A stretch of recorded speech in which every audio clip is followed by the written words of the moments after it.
Condition होती है कि effective number of lattice point should be 1। तो जो अभी हमने ड्रॉ किया था वो प्रीमिटिव हुई थी। कन्वेंशनल में तो हेक्सागोनल बेस था, ठीक है, हेक्सागन थी, एक हेक्सागन थी बेसिस में और उसके ऊपर पूरा रखा हुआ था, ठीक है। इसमें क्या है, एक रोम्बस बेस्ड प्रिज्म है, रोम्बस बेस्ड प्रिज्म है इसकी प्रीमिटिव यूनिट सेल। तो प्रीमिटिव यूनिट सेल क्या है इसकी, रोम्बस बेस्ड प्रिज्म, ठीक है। अगर ड्रा करना चाहो तो ड्रॉ भी कर सकते हैं फिर से एक बार। रोम्बस बेस्ड प्रिज्म इसकी प्रीमिटिव यूनिट सेल। तो रोम्बस आपको एज इज पता है, रोम्बस के ए इज इक्वल्स टू बी है और ये गामा 120 है। ये एक प्रीमिटिव यूनिट सेल है इसके लिए, इस तरह से, क्लियर।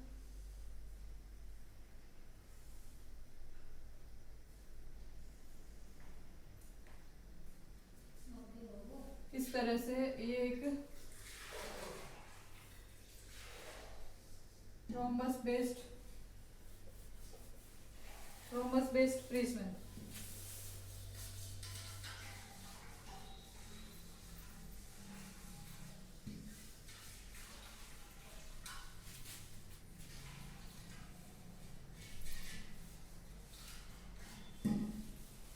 रोम्बस बेस्ड प्रिज्म है।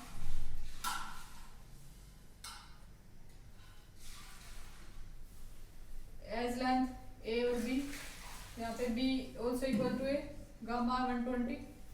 हाइट क्या है, सी। यहाँ पे इन लोकेशंस पे ए टाइप के एटम रखे हुए हैं और जो C/2 हाइट पे और इस ट्रायंगल के सेंट्रोइड की लोकेशन में, यहाँ पे C/2 हाइट पे, यहाँ पे C/2 पे बी टाइप का एटम रखा हुआ।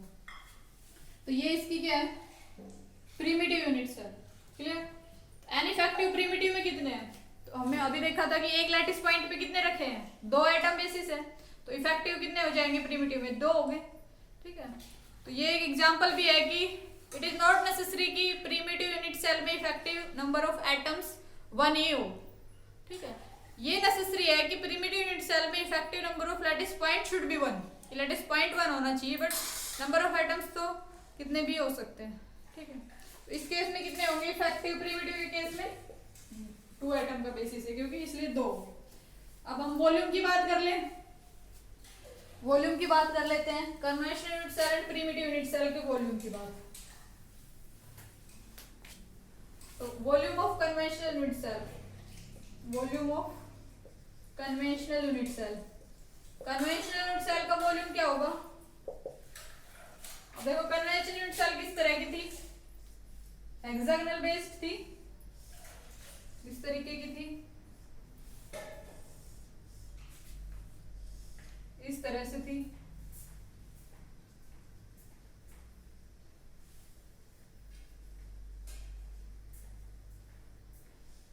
इस तरह की यूनिट सेल थी। कन्वेंशनल यूनिट सेल थी इस तरह से, यहाँ पे एटम्स रखे हुए थे इन सभी लोकेशंस पे, एज वेल एज सेंटर में था। यहाँ पे ए टाइप की लेयर रही है नीचे और ऊपर, और बीच में किस तरीके की थी, C/2 हाइट पे, C/2 हाइट पे बी टाइप की लेयर रखी हुई थी, ठीक है। तो कन्वेंशनल यूनिट सेल का वॉल्यूम क्या होगा, इसका वॉल्यूम क्या होगा, एरिया ऑफ बेस, इसका वॉल्यूम क्या होगा, area of base into height. तो हाइट आपको पता है कि हाइट तो है C, और एरिया बेस का एरिया कितना है, ये जो आपके पास दिखाई दे रही है हेक्सागन, इस हेक्सागन का एरिया। तो हेक्सागन किस तरह की है, ये इस तरीके से है, ए एज लेंथ है इसकी, सारी साइड्स इक्वल है। तो हम इसको किस तरह से, ए एज लेंथ है इसकी, ठीक है।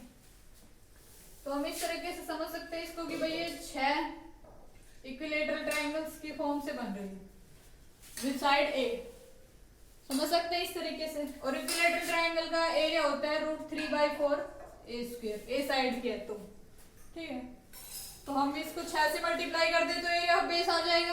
क्लियर, आसान है ये तो ठीक है, simple mathematics. 6 into √3/4 A square, this is area of base and height as C. तो volume of conventional unit cell आ गया 6। वॉल्यूम का हमने पैरामीटर नहीं छोड़ा, हम यहाँ पे वॉल्यूम लिख देते हैं कि volume is equals to 6 into √3/4 A square C. ये आ गया वॉल्यूम कन्वेंशनल यूनिट सेल का, ठीक है। और कन्वेंशनल यूनिट सेल में कितने एटम्स होते हैं? 6 एटम होते हैं ना इनइफेक्टिव। अब हम प्रिमिटिव के केस में बात कर रहे हैं, तो प्रिमिटिव के लिए क्या आएगा? प्रिमिटिव के लिए क्या आएगा? Volume of primitive unit cell, primitive unit cell. तो प्रिमिटिव के लिए क्या आएगा? प्रिमिटिव के केस में क्या होता है? 2 एटम होते हैं इफेक्टिव, इनइफेक्टिव 2 होता है। तो ये देखिए 6 एटम के लिए ये आया है, एक के लिए क्या आएगा? एक के लिए डिवाइडेड बाय 6 और 2 एटम के लिए क्या आएगा? Multiplied by 2। तो ये हो जाएगा √3/2 ए स्क्वायर सी। तो ये तो वॉल्यूम हो गया कन्वेंशनल का। प्रिमिटिव का क्या आएगा वॉल्यूम? वॉल्यूम प्रिमिटिव का क्या आया?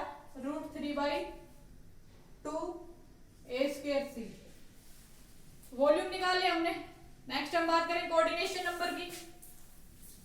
कोऑर्डिनेशन नंबर, तो कोऑर्डिनेशन नंबर मींस किसके नियरेस्ट नेबर कितने हैं, ठीक है, किसी एटम के नियरेस्ट नेबर कितने हैं। तो नियरेस्ट नेबर में हम कितने, देखिए आप देखने की कोशिश कीजिए इसमें कि नियरेस्ट नेबर कितने हैं।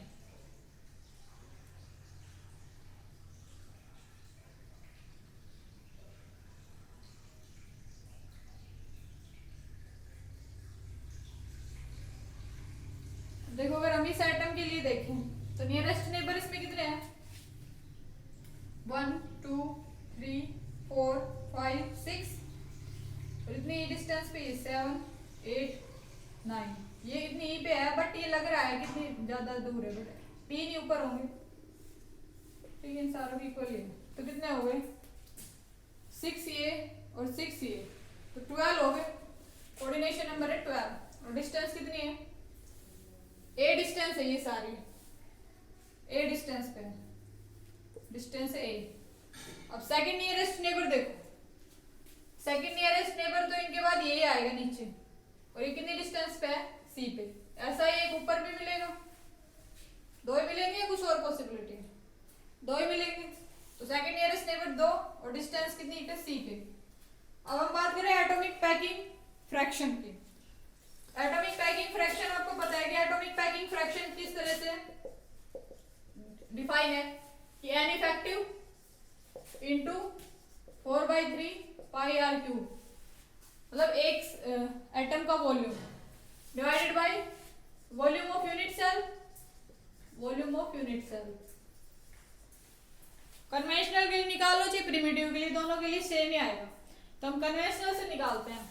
तो कन्वेंशनल के लिए एन इफेक्टिव है 6 4/3 pi r cube. Are and ए में क्या रिलेशन है? यहाँ से आप देख सकते हैं ये एक दूसरे से टच है, तो आप कह सकते हैं कि 2r = a। तो r हो गया a/2। तो r की तो यहाँ से आ जाएगी। वॉल्यूम ऑफ यूनिट सेल, अब इस यूनिट सेल का वॉल्यूम क्या निकाला था हमने? देखो ये रहा कन्वेंशनल का volume 6 into √3/4 A square C. r की वैल्यू सब्स्टिट्यूट कर देंगे, r क्यूब की जगह पे ये लिख देंगे a³/8। इसको शॉर्ट आउट कर लो, 6 से 6 कैंसिल, तो ये हो जाएगा a³ पाई ओवर 6 और नीचे था √3/4 ए स्क्वायर सी।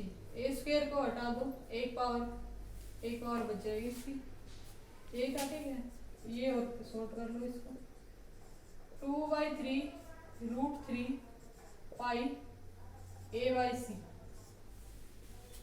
ये आया एटॉमिक पैकिंग। अब इससे ज्यादा हम इसको सिंप्लीफाई कर सकते हैं, इससे ज्यादा सिंप्लीफाई हो सकता है 2/3 √3 a/c। इससे ज्यादा सिंप्लीफिकेशन के लिए क्या चाहिए, ए और सी का रेशियो चाहिए, ठीक है। तो हम नेक्स्ट हम फाइंड आउट करेंगे ए और सी का ratio hexagonal close packed structure में ए बाई सी रेशियो, क्योंकि अगर हमने ये फाइंड आउट कर लिया तो हम easily atomic packing fraction find out कर सकते हैं। ए बाई सी रेशियो हमें पता होना चाहिए in order to find atomic packing fraction. तो let us find A by C ratio, और you can say C by A ratio, whatever vocabulary you want to use you can use। तो अगर हम इस रिजल्ट को side में रख ले क्योंकि लास्ट में चाहिए, तो हम इसको रख लेते हैं। एटॉमिक पैकिंग फ्रैक्शन अपना क्या आया था, एटॉमिक पैकिंग फ्रैक्शन आया है 2/3 पाई ओवर √3 ए बाई सी, क्या आया, ठीक है। तो अब हम फाइंड आउट करने जा रहे हैं C by A ratio. C by A ratio for HCP crystal.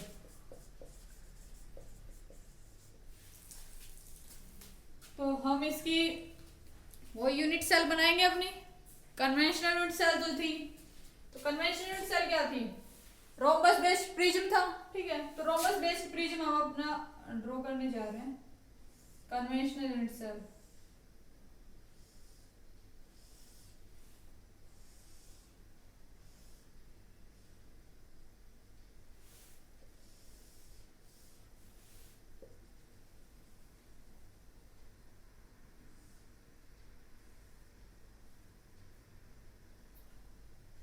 Inappropriate।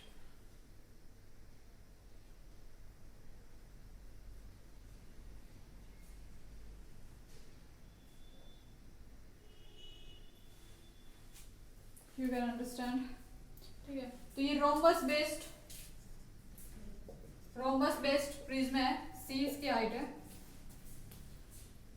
और यहाँ पे ए टाइप के एटम्स रखे हैं इस तरीके से इन लैटिस लोकेशंस पे, इस तरह से, और इससे C/2 हाइट पे, मतलब कि C/2 यहाँ पे इस हाइट पे बी लेयर है,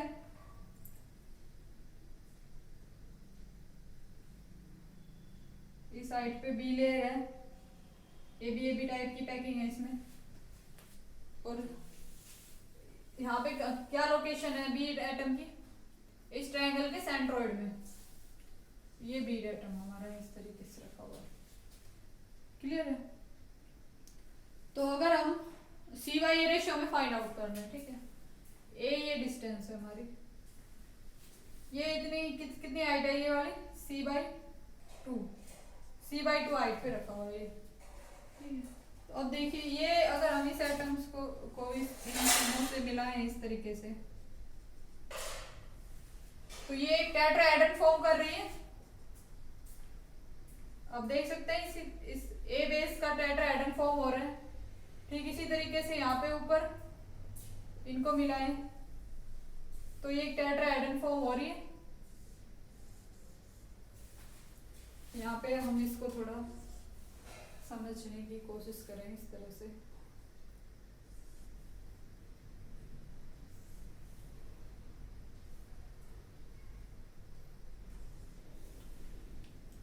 तो ये टेट्राहेड्रन फॉर्म हो रही है इस तरह से,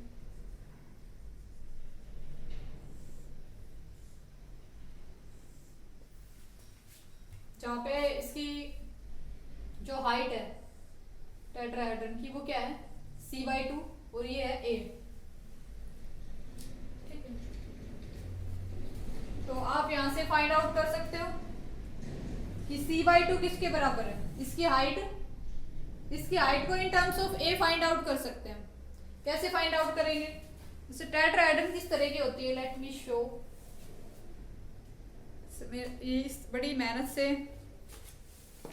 जो ये फिगर आपके सामने बड़ी मेहनत से मैंने नहीं बनाई है, ठीक है, किसी से बनवाई है। तो देखो ये इस तरीके की टेट्राहेड्रन होती है कि जिसमें सारे फेसेस ट्रायंगुलर हो, जैसे हमने डायमंड क्यूबिक स्ट्रक्चर में देखा था कि टेट्राहेड्रल वॉइडल पोजीशंस पे रखे होते हैं, अल्टरनेट टेट्राहेड्रल वॉइडल पे। तो ये इस तरीके की टेट्राहेड्रन है, ठीक है।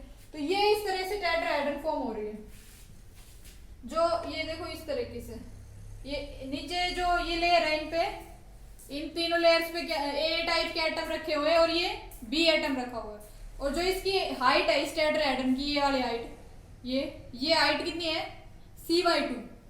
तो हमने क्या फाइंड आउट करना है कि c/2 को, ये एज लेंथ है a, ये सारे एज लेंथ है a, तो c/2 को a की फॉर्म में निकाल लेंगे हम, ठीक है। तो हम सिंपल पाइथागोरस थ्योरम का यूज करके निकाल सकते हैं इसको, जैसे कि यहां से हम इसको मिड पॉइंट से ज्वाइन करें तो ये इसकी c/2 आएगी, ठीक है। और इसको इस तरीके से ज्वाइन करके आप पाइथागोरस थ्योरम का यूज करके इसकी हाइट फाइंड आउट कर सकते हैं, ठीक है। This is a homework for you. तो जो हाइट आती है इसकी वो आती है √3/2, √2/√3a, √2/√3a, ये इसकी हाइट आती है, हाइट किसी भी रेगुलर टेट्राहेड्रन की ए साइड की जो हाइट होती है वो √2 और √3 आप कैलकुलेट करके फाइंड आउट कर सकते हो, ठीक है। ये इतनी होती है। तो हाइट क्या है यहाँ पे c/2, तो हम यहाँ से निकाल सकते हैं कि c/2 = √2 और 3a। तो c/a रेशियो क्या आ गया 2√2/√3, तो c/ रेशियो आ गया 2√2/√3। तो सोल्व करने के बाद जो ये आता है, ये अप्रोक्सीमेटली कितना आता है, ये अप्रोक्सीमेटली आता है 1.633 आइडियल एचसीपी के केस में, ठीक है। तो जो ये हम बात करने जा रहे हैं कि c/a रेशियो, तो जो c/a रेशियो इसको सोल्व करेंगे तो ये आएगा 1.633। तो ये है आइडियल एचसीपी स्ट्रक्चर जो बिल्कुल आइडियल हो उसके लिए, जनरली इतना नहीं होता। ये आइडियल एचसीपी इसके लिए 1.633 होता है।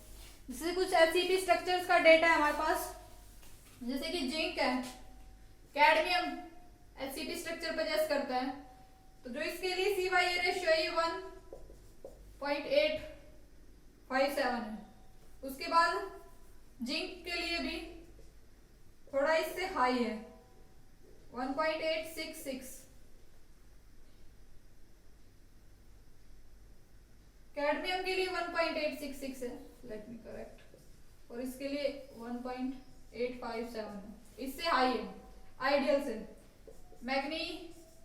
मैग्नीशियम के लिए 1.624 आइडियल से कम है, और टाइटेनियम के लिए है 1.584।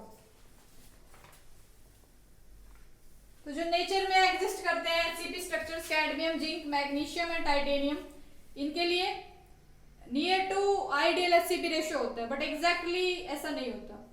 तो c/a रेशियो इस तरीके का होता है in natural substances. This is all about c/a ratio for HCP crystal structure. तो हमारे पास c/a, हम आइडियल के लिए atomic packing fraction find out कर रहे हैं, तो we will use this value 1.633 in our atomic packing factor calculation. तो यहाँ पे हम a/c की जगह पे ये रखेंगे और फाइंड आउट करेंगे अपना आगे का एटॉमिक पैकिंग फ्रैक्शन रह गया और एग्जांपल्स रह गए, ठीक है।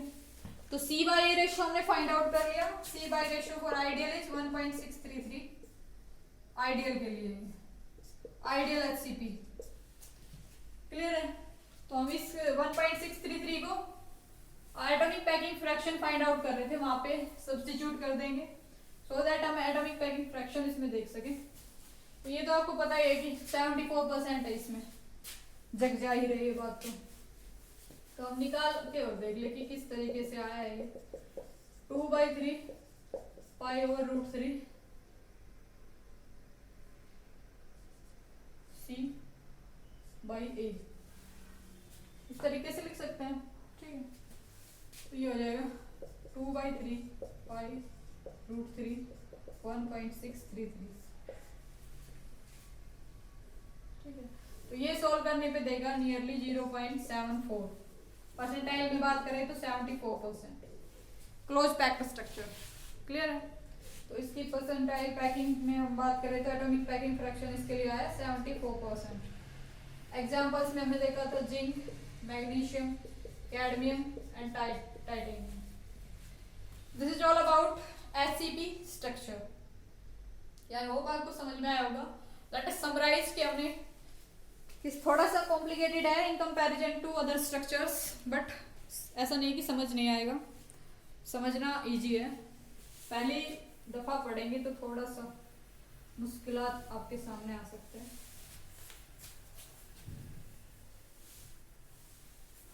तो लेट अस समराइज कि एसिड स्ट्रक्चर में किस तरीके का हमने देखा था। तो सबसे पहले हमने कन्वेंशनल यूनिट सेल की बात की थी एसिड स्ट्रक्चर में। तो कन्वेंशनल यूनिट सेल थी हेक्सागोनल बेस्ड, एक पिरामिड था, सॉरी प्रिज्म था, ठीक है, हेक्सागोनल बेस्ड। अब उसके बाद हमने बात किया कि भाई जो ये हेक्सागोनल बेस है किस तरीके से आई। तो हमने देखा था कि अगर एक सिमिलर टाइप ऑफ लेयर पे उनके डिप्रेशंस पे दूसरी टाइप की लेयर रखे बी टाइप्स की, और फिर उसके बाद अगेन वो हम ए टाइप की रखें, फिर बी टाइप की, तो जो ए बी का इस तरीके का स्टैकिंग करें अगर हम एटम्स की आर्ट्स पे रिज्यूम करते हुए उनको, तो जो पैटर्न मिलेगा वो HCP स्ट्रक्चर फॉर्म होगी। क्लियर है। फिर हमने बात की थी हम उसकी लैटिस को कैसे चूज करें। तो लैटिस को चूज करने के लिए हमने देखा था कि अगर हम दोनों एटम्स को ए और बी दोनों पे अगर हम लैटिस पॉइंट्स रखे तो सिचुएशन आइडेंटिकल नहीं थी, इसलिए हमें ईदर ए और बी को लैटिस पॉइंट चूज करना पड़ा। वी हैव टू चूज कि ईदर ए और बी दोनों लैटिस पॉइंट चूज नहीं हो सकते। फिर हमने इसकी बात की कि लैटिस टाइप कौन सा है, इसमें लैटिस टाइप है hexagonal primitive with lattice parameters a is equals to b and alpha is equals to beta 90 degree and gamma is 120 and c height है वो तो a is equal to b not equal to c, ठीक है, c उसकी height है। तो ये हमने लैटिस पैरामीटर डिफाइन किए। उसके बाद हमने बेसिस डिस्क्रिप्शन में क्या दिया कि बेसिस कितने एटम का बेसिस है और क्या उनकी पोजीशंस है। तो 2 एटम बेसिस है और उनकी पोजीशन थी, पहला 0 0 0 पे था, दूसरा 2/3 1/3 एंड हाफ डिस्प्लेस्ड था उससे, वो उसकी लोकेशन थी सेकंड बेसिस की। फिर हमने उसकी C/A रेशियो फाइंड आउट किया। कोऑर्डिनेशन नंबर देखे, कोऑर्डिनेशन नंबर 12 है फर्स्ट नियरेस्ट नेबर। उसके बाद सेकंड नियरेस्ट नेबर में बात की, सेकंड नियरेस्ट नेबर 2 उसने C डिस्टेंस पे। तो ये सारी डेटा हमारे पास अवेलेबल है। तो नेक्स्ट हम बात करने जा रहे हैं ग्राफीन स्ट्रक्चर पे। क्लियर है। तो ग्राफीन स्ट्रक्चर पढ़ेंगे, उसके बाद लेक्चर का दी एंड करेंगे। तो second structure is graphene structure. So let us right graphene structure.